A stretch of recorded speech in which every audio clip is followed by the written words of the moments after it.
La communication est souvent perçue comme un simple outil d'information. Pourtant, entre de bonnes mains, elle devient un véritable levier de transformation sociale, institutionnelle et humaine. Notre invitée du jour en est une parfaite illustration. Madame Isabelle Tiendobego Tapsoba est une figure de la communication institutionnelle au Burkina Faso. Pendant plusieurs années, elle a contribué à bâtir, structurer et moderniser la communication de grandes institutions publiques, de la recherche scientifique, de l'eau potable, en passant par des programmes de coopération internationale. Première rédactrice en chef du magazine Eureka, ancienne directrice de la communication de l'ONEA, spécialiste en communication et des relations publiques. Elle incarne une communication au service du développement, de la qualité et du citoyen. Dans cette émission, nous allons retracer son parcours, comprendre ses choix, mettre en lumière ses réalisations et découvrir sa vision pour l'avenir de la communication publique au Burkina Faso. Madame, Monsieur, bonsoir et merci d'être avec nous. Bonsoir, Madame Tiendobego. Bonsoir. Et merci également d'avoir accepté notre invitation. C'est moi qui vous dis merci. D'accord. Madame Tiendobego, vous avez consacré plus de 30 ans à la communication institutionnelle au Burkina Faso et à l'international. Et quand on vous demande aujourd'hui qui est Madame Tiendobego, qu'est-ce que vous direz? Je vais répondre à cette question en deux parties. Oui. La première, je dirais, je suis une femme fière de l'être. J'ai été une épouse. Je suis une mère, une grand-mère comblée. Et je suis aussi une sœur, une amie. Ça, c'est la première partie parce que c'est essentiel pour moi. La deuxième partie, c'est dire que je suis une communicatrice autodidacte avec une très bonne formation de journaliste. Je pense que c'est un peu ça ma caractéristique. Et je suis aujourd'hui donc communicatrice senior, retraitée. Je suis très ouverte au changement. J'ai des grandes capacités de créativité, d'innovation.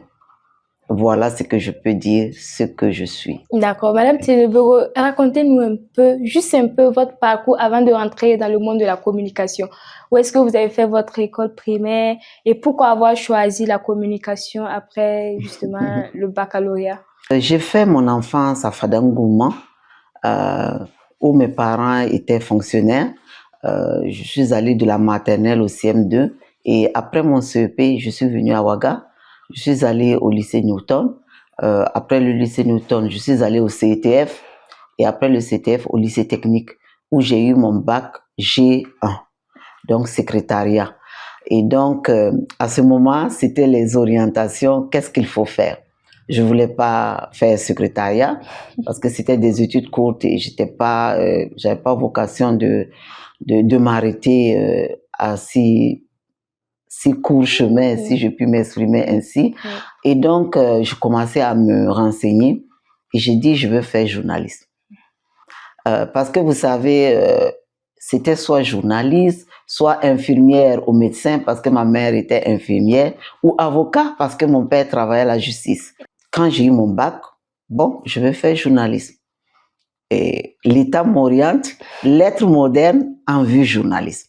Ok, mais il se trouve qu'on a commencé à se renseigner et on a trouvé des personnes qu'on avait orientées en lettres modernes en vue journaliste et qui n'ont jamais vu le journalisme.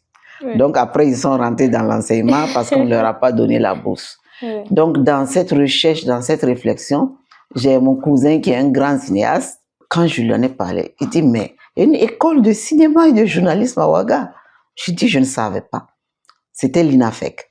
Et il a dit, mais il y a un test. Prépare-toi et puis tu vas t'inscrire. Donc, je suis effectivement allée m'inscrire et j'ai commencé à me préparer. Et j'avoue que j'ai été deuxième.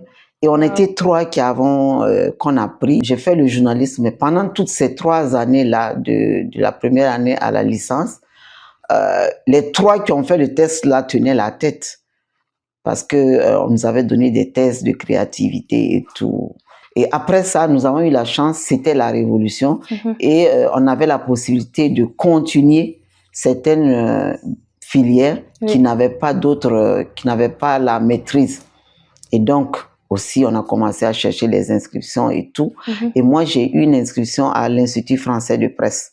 Et maintenant, dans ce parcours-là, il y avait, bon, c'était la révolution, bon, on discutait, bon, j'ai peur de devenir journaliste sous la révolution parce que j'ai un esprit très libertaire, très critique et tout. Et je discutais avec un de mes profs de linguistique qui m'a dit, mais oriente-toi vers l'information scientifique et technique. C'est un peu le même domaine.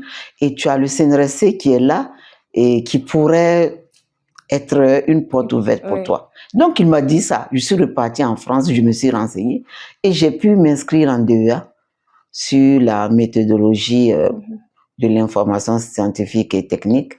Et puis, voilà. Donc, quand je suis rentrée, je revois mon prof là, j'ai dit, mais oui, vous avez parlé du CNRSC, vous pouvez m'introduire, m'accompagner, voir. Il dit, je peux juste avoir un rendez-vous pour toi. Tu rentres, tu te bats, tu t'expliques, si tu le convaincs. C'est tout. Et ça a été comme ça, et je suis rentrée, j'ai vu le DG, et puis c'est comme ça, il a dit, ok, on va commencer par un stage. Donc c'est après 3 mois de stage que j'ai eu un contrat à durée déterminée, puis indéterminée. Ok. Et aujourd'hui, votre nom est associé à des institutions stratégiques de l'État. Déjà, vous parlez tantôt du CNRST. Le Centre national de la recherche scientifique et technologique. Oui. Déjà, racontez-nous vos débuts, comment c'était quand vous êtes arrivé nouvellement. Je débarque de mes études en France, pleine d'énergie, pleine d'idées, et avec la chance d'avoir un patron qui est très visionnaire, un très bon manager, qui me dit, fais les propositions. Ce que je conseille aux gens souvent, c'est de s'informer. On n'est pas censé tout savoir. Donc, j'ai commencé à voir dans les centres de recherche, qu'est-ce qu'ils font, comment ils font, etc. Et j'ai eu la chance d'avoir un jeune stagiaire et qui a fait art et communication à l'université en son temps. Et j'avoue que j'ai beaucoup appris avec lui. Donc, j'ai proposé au DG, on va faire une revue scientifique, on va faire un journal interne, etc., etc. On va faire des rubriques où les chercheurs vont aller s'exprimer. Mais ça n'a pas du tout été facile. Parce que comme on dit, les chercheurs, ils sont habitués à être dans leur labo, etc. Ils travaillent avec leur pairs et tout. Quand les journalistes font irruption, souvent, ils n'aiment pas beaucoup parce qu'ils ne savent pas souvent communiquer. Donc, il a fallu les sensibiliser, etc.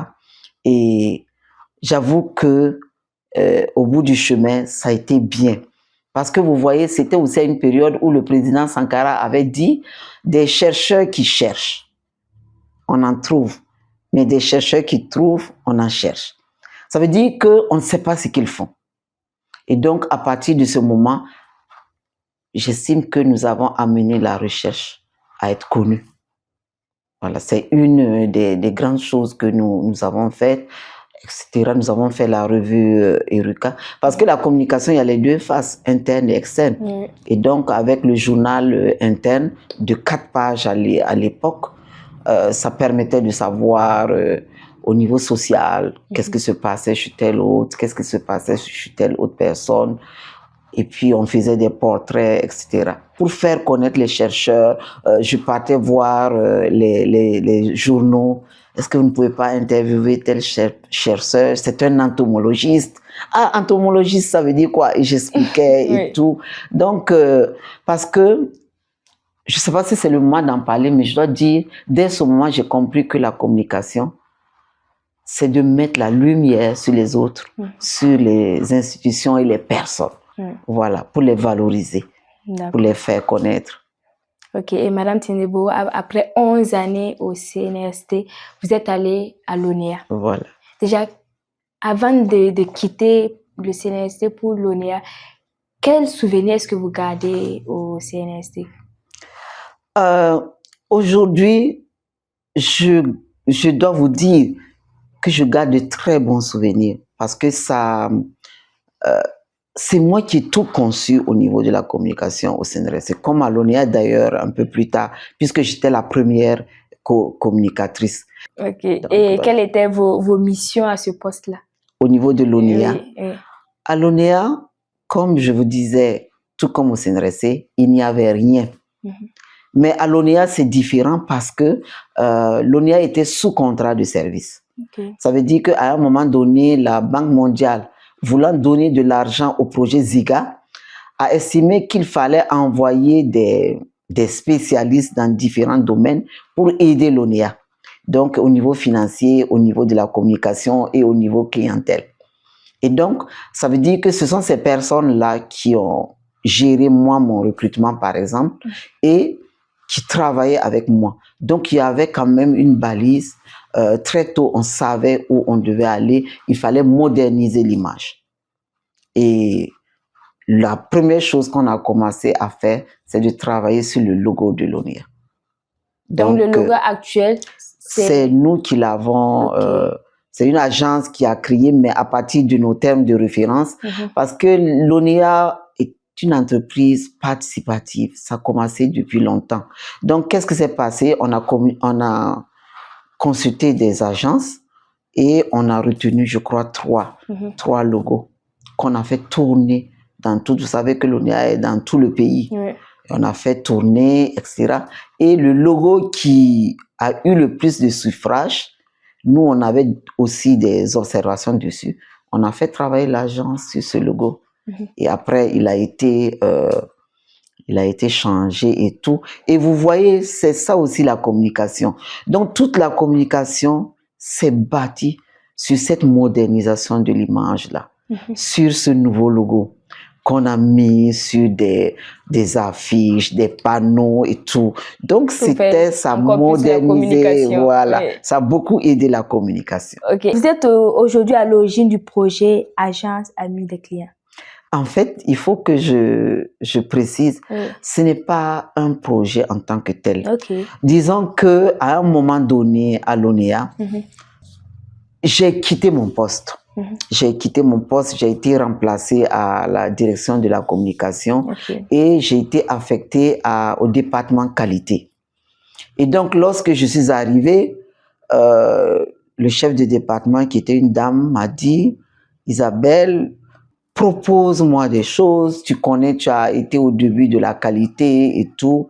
Moi, je ne sais pas quoi te confier, mais propose-moi des choses. Je lui ai dit, depuis des années, on se bat pour que nos agences soient des agences, tu vois, où le client entre et ressort satisfait.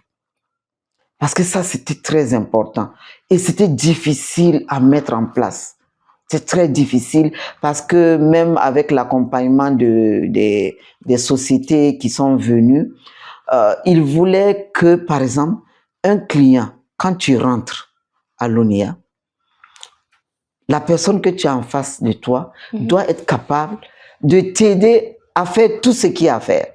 On est arrivé à faire ça. Donc moi, je me suis dit, il y a encore beaucoup plus. Au niveau des agences, il faut gérer les files d'attente. Il faut gérer l'accueil des clients. Il faut gérer la satisfaction même des clients. Parce qu'il y a des gens qui vont venir, elles vont s'asseoir, elles vont faire 1 heure, elles vont faire 2 heures. Elles arrivent, on dit, c'est pas ici, tu devais faire ça, tu devais faire ça. Et moi, par mon poste, je me mets à la place des autres. Que quelqu'un vienne, il a d'autres activités et qu'il fasse 3 heures à un guichet, je trouve ça inacceptable. Et donc, l'idée, c'était en fait, j'ai conçu quelque chose, donc Agence Amis des clients, et j'ai fait des TDR, un concept et tout. Et il y avait 4 agences en ce moment, plus des guichets, et ils allaient être un peu comme en concurrence pour satisfaire le client. Heureusement ou malheureusement, en tout temps, je suis allée au MCA. Oui, parlant du MCF Burkina, et quelle différence majeure avez-vous constatée entre la communication nationale et celle liée aux partenaires internationaux, parce que vous avez été également spécialiste à ce poste? J'avais quitté mon poste et puis j'ai entendu parler des Américains qui recrutaient. Et j'ai parti déposer mon dossier Et il y a eu aussi des entretiens, entretiens avec la partie nationale, entretiens avec le partenaire, et j'ai été retenue.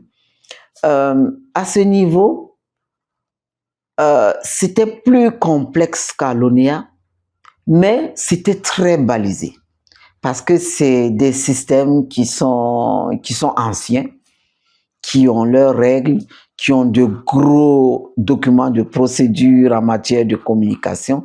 Et donc, quand tu arrives, il faut rentrer dans le moule. Et moi, ce que j'ai aimé, c'est que il y a une voie à suivre et il y a des règles. Les règles par rapport à la corruption, par rapport aux façons de travailler. Donc, tout est codifié et ça m'a fait sortir de ma zone de confort. Ça m'a fait sortir de ma zone de confort parce qu'il y avait des risques. Il y avait des risques que tu fasses des erreurs et qu'on te remercie. Voilà. Donc, nous avons travaillé, j'ai travaillé dans une équipe très, très forte, très, très soudée. Et j'ai appris beaucoup de choses aussi à ce niveau-là.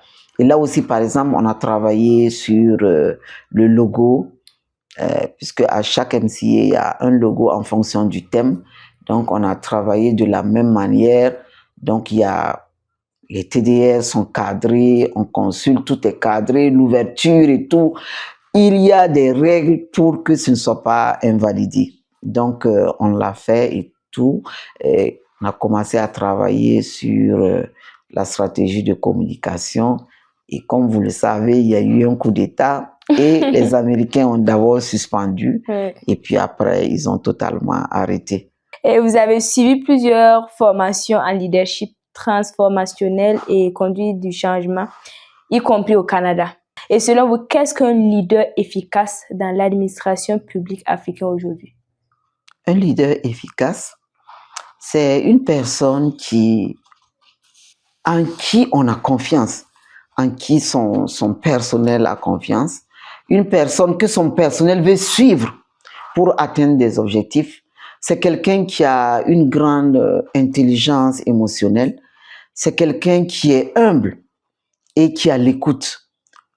Parce que vous savez, souvent, on a vu des leaders, bon, à ce moment, ce n'est pas des leaders, c'est des managers ou des responsables ou des patrons qui croient que c'est avec le coup de fouet, avec le mépris qu'on avance. Mais quand on apprend le leadership, en général, le leader, il est plus humble que tout. Parce qu'il sait quel est son rôle, quelle est sa mission pour amener les gens vers la vision, pour qu'on atteigne les objectifs. Et donc, c'est comme lorsque nous sommes engagés dans la qualité, on montre que tout le monde est important dans la chaîne. Vous savez, moi, j'ai vu des patrons dire « ce n'est qu'une secrétaire ». Et ça, c'était un langage au niveau de la qualité qui ne s'acceptait pas. Tout le monde a sa valeur, sa place pour construire une entreprise, pour construire un pays. Voilà. D'accord. Alors, Madame Tiendebego, après avoir passé plusieurs années au niveau de l'ONEA, comment voyez-vous la communication publique burkinabé évoluer dans les années à venir? Oui, je trouve qu'elle a déjà évolué, surtout aujourd'hui. Nous sommes dans un contexte particulier où l'entreprise est au service du citoyen. Et c'est une injonction des autorités. C'était toujours comme ça. Mais aujourd'hui, c'est plus que jamais demandé, plus que jamais exigé. Et donc, à ce moment-là, ça veut dire qu'on est là, on remplit son rôle de service public, on est là pour le client, on informe le client, on dirige le client, on évite de fatiguer inutilement le client. On lui permet, on l'aide à aller où il faut. Et lorsqu'il y va, il doit être satisfait. Rien qu'il y a 2 jours, j'ai eu mon casier judiciaire en ligne. Voilà. Vous voyez, c'est des choses, mais il faut communiquer. Le rôle du communicateur, c'est de dire aux gens, de leur montrer qu'ils peuvent faire leur casier judiciaire en ligne et les aider à y aller. De toute façon, aujourd'hui, avec Internet, aujourd'hui, avec la communication, tout est mis, comment faire avoir le casier judiciaire. Et bon, il y a plusieurs structures qui sont dans cette situation-là. Et aujourd'hui, quels sont les projets de Madame Tiendebego? Les projets de Madame Tiendebego. Madame Tiendebego est à la retraite depuis une bonne année pleine, donc depuis septembre 2025. Ça me fait une année de retraite. Donc, je l'ai vécu comme ça. J'ai une petite ferme à couvrir, une fermette à couvrir. Et donc, je veux faire de petites choses. Je sais pas, j'ai pas de grande vision de faire une activité qui va me stresser. Parce que j'ai dit, je veux avoir une retraite non stress. Donc, tout ce que je vais entreprendre, c'est vraiment sans stress. Aujourd'hui, autant pendant que j'étais autant je travaillais, j'ai eu beaucoup de stagiaires qui sont passés par moi.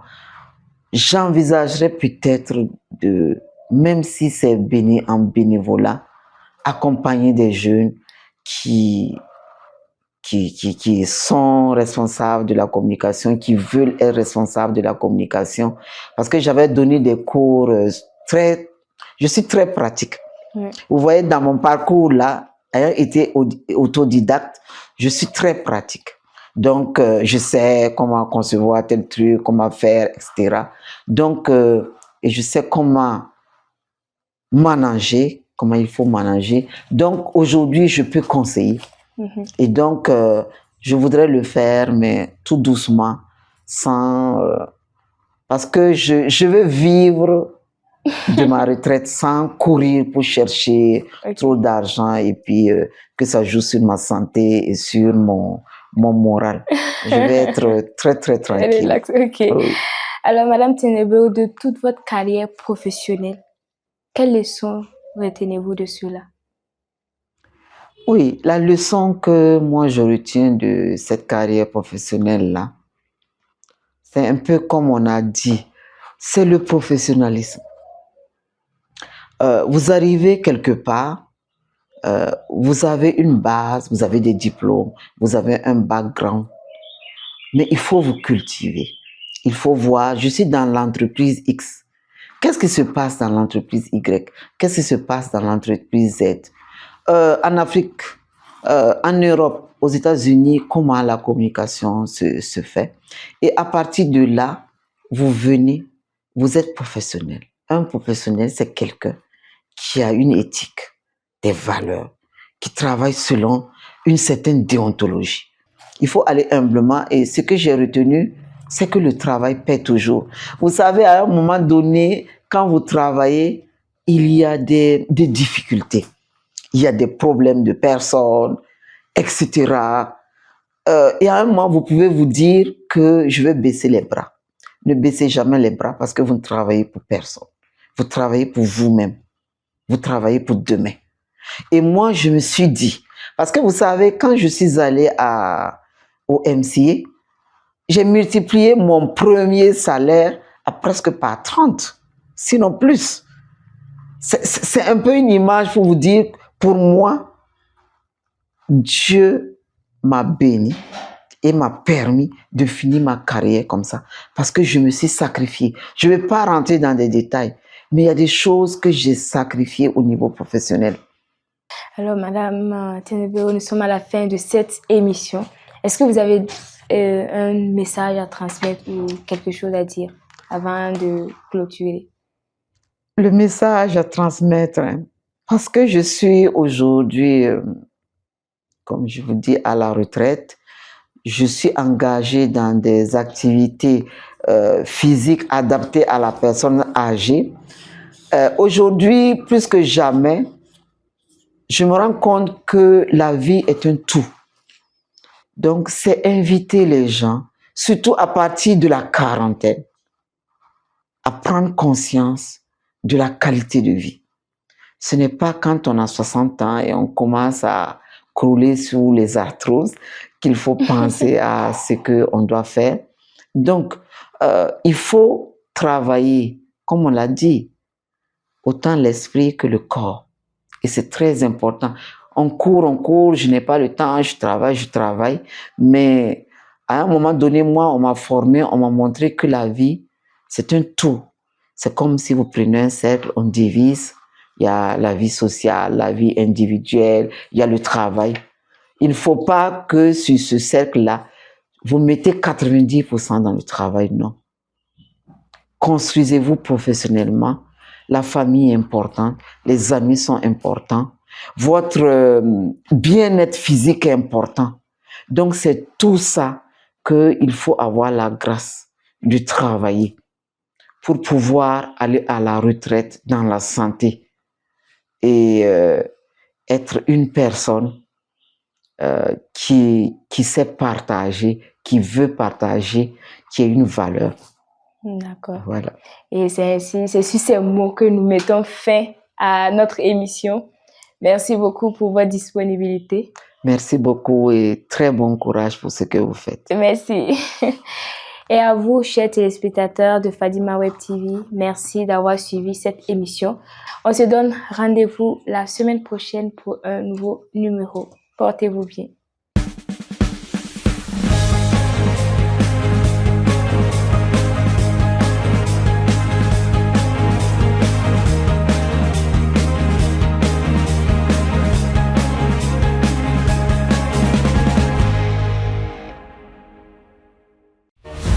Fadima Web TV, les racines de la